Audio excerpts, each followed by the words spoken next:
আমরা এটাও দেখাতে চাই ইতিমধ্যে জুলাই জাতীয় সনদের কোন কোন ধারা আপনারা লঙ্ঘন করেছেন সেটাও আমরা উপস্থাপন করতে চাই। এটা ডিবেট হওয়া প্রয়োজন। প্রত্যেক সংসদ সদস্য টেবিলের সামনে বাংলাদেশের সংবিধান,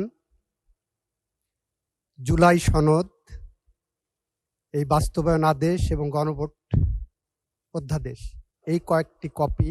এমতাবস্থায় জনগুরুত্বসম্পন্ন বিষয় হিসাবে জুলাই জাতীয় সনদ সংবিধান সংস্কার বাস্তবায়ন আদেশ 2025 এবং সংবিধান সংস্কার পরিষদ অধিবেশন সংক্রান্ত আলোচনার জন্য মাননীয় স্পিকারের প্রতি সংসদ মুলতবি প্রস্তাব উত্থাপন করছি। আমার প্রস্তাব হচ্ছে সংসদ মুলতবি করে এই বিষয়ে আলোচনায় দেওয়া হোক।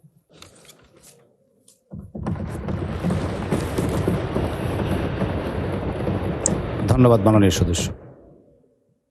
মাননীয় আইনমন্ত্রী মহোদয়। স্পিকার, আপনাকে অনেক ধন্যবাদ। যে বিষয়টি মুলতবি প্রস্তাব আকারে আনা হয়েছে মাননীয় বিরোধী দলীয় নেতার পক্ষ থেকে, আমি 200-র বেশি সার্ভিস ও ফিচারে লেনদেনের সব বিকাশ অ্যাপে সম্ভব।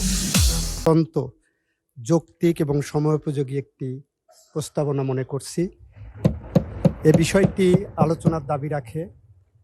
ওনাদের পক্ষ থেকেও আলোচনা হবে, আমাদের পক্ষ থেকেও আলোচনা হবে। আমরা আলোচনা করতে চাই, তবে আলোচনার আগে একটু সময় প্রয়োজন। যে কারণে মাননীয় বিরোধী দল নেতা আপনার দৃষ্টি আকর্ষণ করছি, এই সাবজেক্টের উপর আলোচনা করতে গেলে প্রত্যেক সংসদ সদস্য টেবিলের সামনে বাংলাদেশের সংবিধান, জুলাই সনদ, এই বাস্তবায়ন আদেশ এবং গণভোট অধ্যাদেশ, এই কয়েকটি কপি অবশ্যই থাকতে হবে। কারণ জুলাই জাতীয় সনদ নিয়ে গোটা জাতি এক ধরনের বিভ্রান্তির মধ্যে আছে যে কারা সত্য।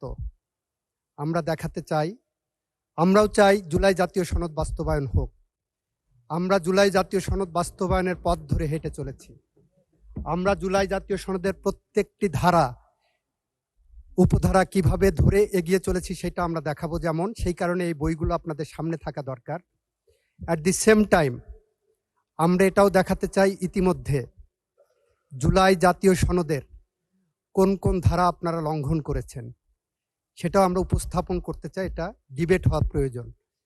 অত্যন্ত জনগুরুত্বপূর্ণ, অত্যন্ত সময়োপযোগী এই সাবজেক্টে আলোচনার জন্য মাননীয় স্পিকার আপনি একটি সময় নির্ধারণ করে দেন এবং এই 4টি বই তার সাথে আমি অনুরোধ করব, যদি সম্ভব হয়, ওনারা জানেন 2টি অন্য বই লাগবে, 3টি বই লাগবে।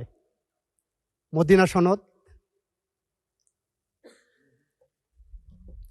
তারপরে হবস, লক্স, রুশোর সোশ্যাল কন্ট্রাক্ট থিওরির উপরে যে বই, এবং 1972 সালে আমাদের গণপরিষদ আদেশ যেটা ছিল, যে আদেশ বলে বাংলাদেশের সংবিধান রচিত হওয়ার আগে যে প্রেক্ষাপটটা ছিল, এই কয়েকটা বই আমি উপস্থাপন রাখার জন্য অনুরোধ করব। আর একটি তারিখ নির্ধারণ করেন, সেদিন আমরা এটা আলোচনা করতে চাই। ধন্যবাদ।